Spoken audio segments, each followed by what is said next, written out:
I open this public hearing of the Joint Standing Committee on Treaties for its inquiry into the agreements between the Government of Australia and the Government of the Republic of Colombia relating to air services, the agreement between Australia and the Government of the Republic of Peru relating to air services, and the agreement between the Government of Australia and the United Saudi Arabia relating to air services. I begin this hearing by acknowledging the traditional custodians on the land in which we meet today, pay my respects to elders both past and present. I also extend that respect to any Aboriginal and Torres Strait Islander people joining us today. In accordance with the Committee's resolution of July 31st, 2025, this hearing will be broadcast and proof and official transcripts of this proceedings will be published on the Parliament's website. I remind members of the media of the need for fair and accurate reporting of the proceedings of this committee. I now call our witnesses for this hearing today. Representative of Air Services and the Department of Foreign Affairs and Trade to give evidence today. For the Hansard record, would you please each state your full name and the capacity in which you are appearing before the committee? Thank you, Chair. Jim Wolfe, Assistant Secretary, National Aviation of the Department of Infrastructure, Transport, Regional Development, Communications, Sport and the Arts. Rebecca Uvardi, I'm the Director of International Policy and Regulation from the Department of Infrastructure, Transport, Regional Development, Communications and the Arts. I am Diana Nelson, Acting Assistant Secretary, APEC and Latin America Branch, Department of Foreign Affairs and Trade. I'm Anuska Charles. I'm the Director of the Gulf State Section in the Middle East Branch, Middle East and Africa Division, Department of Foreign Affairs and Trade. Alexandra Perry, Treaties Manager from Department of Foreign Affairs and Trade. Thank you. Although the committee does not require you to give evidence under oath, this hearing is a legal proceeding of the Parliament and therefore has the same standings as proceedings of the respective houses. The giving of false or misleading evidence is a serious matter and may be regarded as contempt of Parliament. The evidence given today will be recorded in Hansard and attracts parliamentary privilege. It is the responsibility of witnesses to accurately record questions on notice that are taken. Would you like to make an opening statement before we proceed to discussion? Yes, Chair, if I would may, just to make a brief opening statement. The Department appreciates the opportunity to present to the Committee the three proposed air services agreements with Colombia, Peru and Saudi Arabia. Air service agreements are negotiated to permit and facilitate the operation and development of international air services between countries under the 1944 Chicago Convention, which provides an overarching global civil aviation framework. These agreements facilitate international flights and provide market access for international airlines seeking to operate between countries. Various aspects of the proposed agreements with Colombia, Peru and Saudi Arabia will be implemented through an existing framework of legislation, which includes the Air Navigation Act 1920, the Civil Aviation Act 1988, the Australian Transport Security Act 2004, the Customs Act 1901 and the International Air Services Commission Act 1992. No financial costs to the Australian Government are anticipated in the implementation of these agreements, nor are there any financial implications for state or territory governments. In negotiating and finalising these agreements with these three countries, the Department of Infrastructure, Transport, Regional Development, Communications, Sport and the Arts engaged in comprehensive stakeholder consultations, including with government agencies, the states and territories, and with industry, including airports and Australia's international airlines.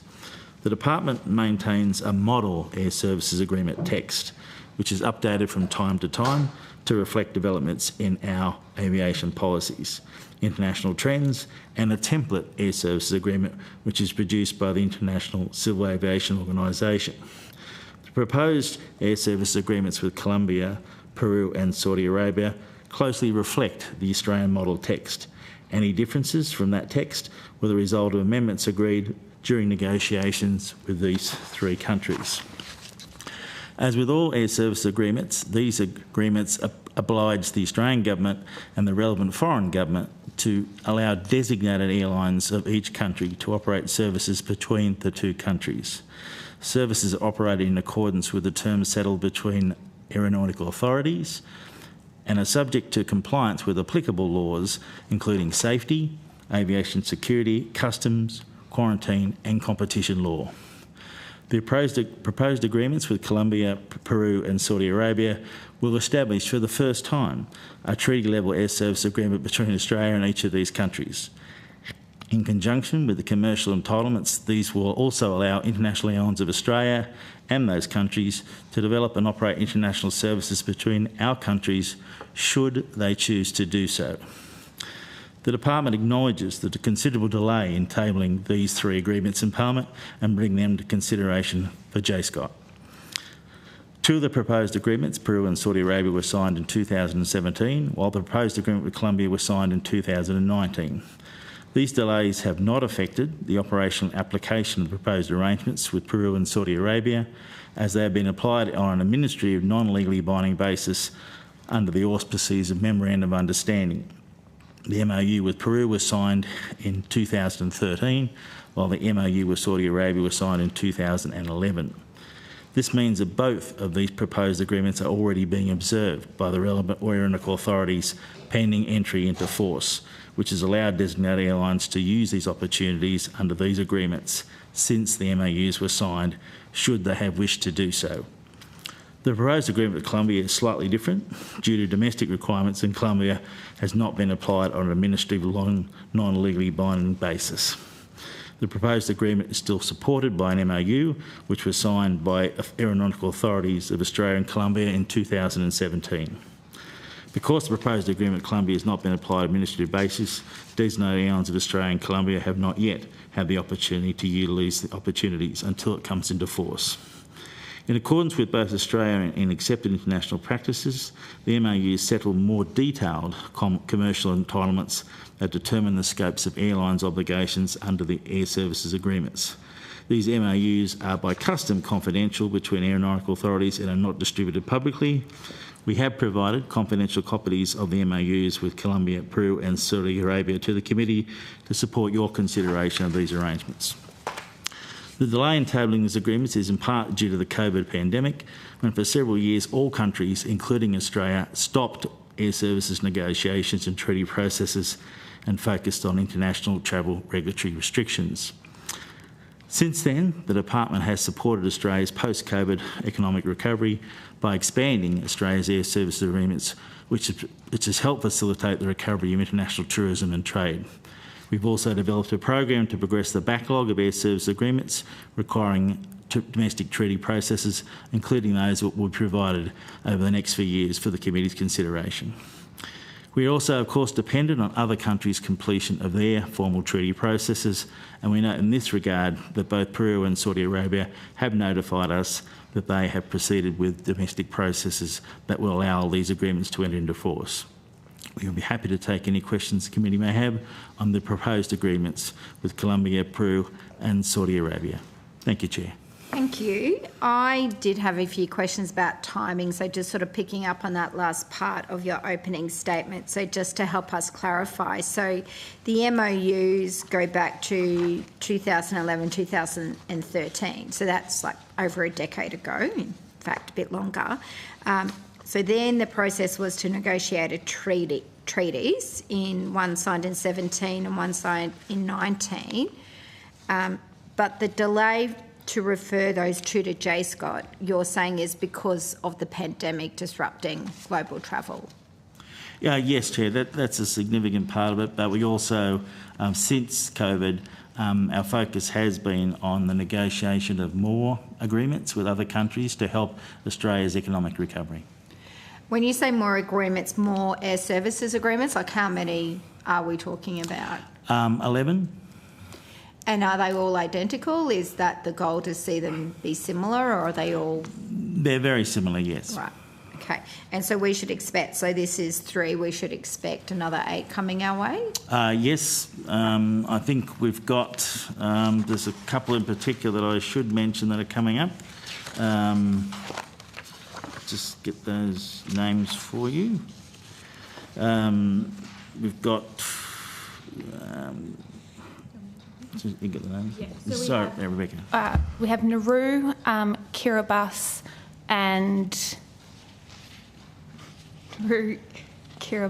and one other one coming through shortly. So we're developing up the NIAs for them, and then Oman and the Seychelles after that.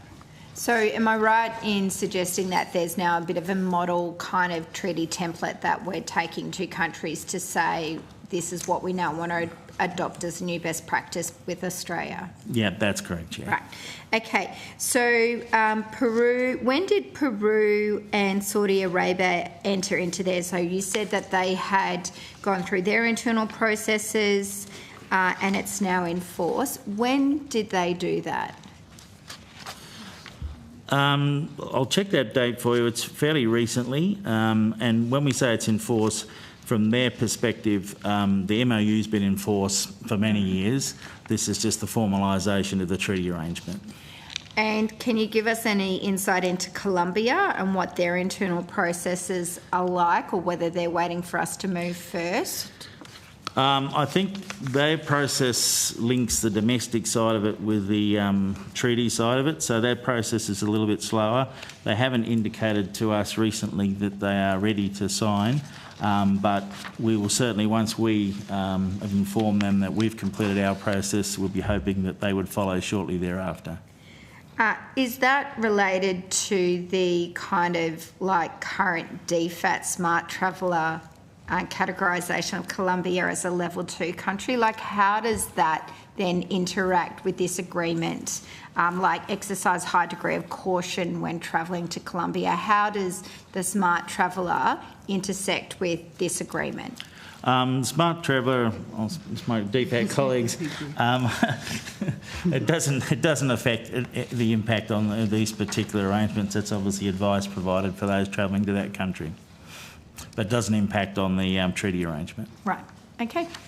Yeah, you've got some questions. I'll go to our Deputy Chair next. I do. Thank you all for being here. Super curious to know what this means in terms of the economic dividend for the country, and in particular trade routes, people routes. We all know that direct flights contribute massively to both investment but also direct trade and high quality goods from Australia. However, I don't think I've seen any Peruvian or Saudi or other planes here. Presumably it's all code share, but does this mean there's going to be more direct flights in both directions? At the end of the day, it is a commercial decision by the airlines as to whether they take up these particular opportunities. Certainly, I think we have heard suggestions that Saudi Arabian Airlines are considering operating to Australia, so that would be a positive. Of course, there's significant trade between the two countries. With their metal? Yes, it'll be their metal that's Sorry? flying. It'll be their metal that's flying, so branded Saudi Arabian Airlines. Good. Yep. So far, we haven't heard anything directly from Peru or Colombia in terms of potential services, but this does provide the opportunity, and as you mentioned, of course, there is the opportunity to co-chair as well. In terms of goods that we think would benefit from direct flights, do we know yet what they would be? In terms of freight between the countries, there's obviously, or trade, I should say, the number one trade is tourism, and the other one is students. A significant number of students travel between the two countries. But often the bellies of the flights are filled with meat and other good things from Australia. Definitely with the Saudi Arabia's definitely got a strong meat trade. But we don't know what else might be in the sales of the planes. Add to that, Deputy Chair, for Colombia and Peru. So for Colombia in particular, we have trade in cut flowers, which is obviously a product that needs to travel quickly. We've also got beef trade, Australian beef into Peru. So there's a number of products in both bilateral relationships that would benefit from additional options. Just in terms of connectivity to the region, at the moment, connectivity to the Latin American region is through Santiago, Chile, with flights from Melbourne and Australia. Obviously, more connectivity to the region is going to assist us to build greater people-to-people links. Mr. Wolf's already mentioned education and tourism. but also to assist us to build up those bilateral trading relationships. If I may, Deputy Chair, Saudi Arabia is a substantial market for beef, sheep meat, barley, wheat, dairy products, cosmetics, pharmaceuticals, vehicle parts, accessories and vegetables. There's also very strong people-to-people links, as has been mentioned. A significant cohort of Saudi students in Australia, quite a number of Australians working in Saudi Arabia, and of course Australian Muslims undertaking pilgrimages in Saudi Arabia too. And remind me, we don't yet have an FTA with the Gulf states, is that right? We have entered into force our first trade deal with the UAE. But nothing with the Gulf states per se? So Saudi... nothing with the GCC yet, Yep, okay. And in terms of all those items you mentioned, they go back and forth roughly half, so anything that's fresh food, cosmetics, do they go in the Basel Plains too?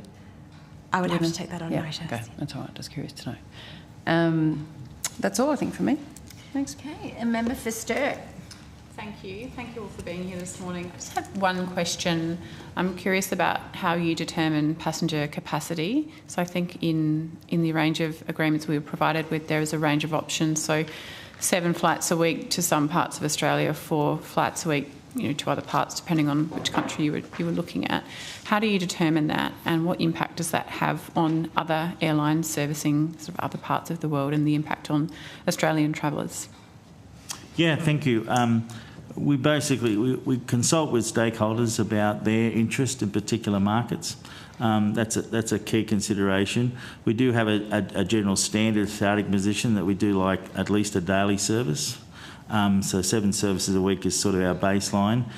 Some of the agreements are a bit older, and I think you can see we'll be looking to update those to increase the amount of capacity that's available under the agreements. Other agreements have a variation depending on the nature of the traffic. The overarching policy is capacity ahead of demand. We'd like to keep that ahead of demand, and we've also, as indicated in the aviation white paper from the government, that we will look at the potential for open capacity agreements where that's in our national interest and where we can agree that with our bilateral partners. Okay, thank you. Thanks. Member for Bowman. Thank you, Chair. My question is sort of, I suppose, a similar line there. I'm intrigued as to what the priority process is for the department in terms of striking these new agreements. How are you determining, you mentioned the 11 others that are being worked on, how are you determining which nations, are going to be the next cabs off the rank? Is it more about how proactive their governments are in terms of dealing with us, or is it are you being led by industry consultation as to what potential markets might be emerging? Yeah, it's certainly driven in part by our stakeholder consultation, both within government, with our colleagues obviously in DFAT and other departments, the states, our tourism bodies, and certainly our airlines and other industry players as to what they are seeing. It's also, yes, it's done obviously in consultation with the other countries themselves, and some of them are clearly more keen to pursue more open capacity agreements. Others are a little bit more conservative, and at this point in time maybe not open for it. So it's a consultative process, and certainly the other thing we look at is trends. For example, in particular markets, if the current capacity looks like it's starting to become constrained, and a good feature of that is load factors on particular flights. If we're getting consistently 85-90% loads on a particular route, that gives us a bit of a signal that might be time to try and get some more capacity. Thanks, Chair. Great. Okay, member for Maribyrnong. Thanks very much, Chair. I just had a question with respects to the agreement with Saudi Arabia. Article 4 requires compliance with the other party's laws while operating in its territory. What are the most significant regulatory differences between Australian carriers should expect in Saudi Arabia, particularly around labour, gender or workplace conditions? Yes, our agreements do require the national laws of each country to apply in each particular circumstance. In relation to airlines, they are, of course, our airlines are based in Australia, so they're subject to our requirements. Okay. But that I should be cautioned that obviously if Saudi Airlines were to fly to Australia, they would be subject to our safety and security requirements. That's part of the agreement. Can I ask, as a follow-up, how will the government support Australian airlines to operate safely and consistently with Saudi regulations? Yeah, certainly. Australian Airlines are the aircraft is registered in Australia, Sure. So they actually have to comply with our laws and our requirements. Yeah. Excellent. All right, no further questions. Thank you. Just a clarification, I think the member for Maribyrnong was talking about an Australian plane that lands in Saudi Arabia. What support do we provide to them if there was something to happen that would get a tick from our laws but comes into conflict with Saudi Arabia? Yeah, we can call for consultations between the two parties should we have concerns about what our airlines are being asked to comply with in Saudi Arabia. Okay, thank you. Thanks for the clarification, Chair. Okay, I think that brings us to the end of the questions today. Thank you for your attendance here today. You'll be sent a copy of the transcript of your evidence and will have the opportunity to request corrections to transcript errors. If you've been asked to provide any additional information, I think there was only one about some of the goods that travel in planes, the cargo. If you could please forward to the Secretariat by close of business, Friday the 31st of October 2025. And I declare this public hearing closed.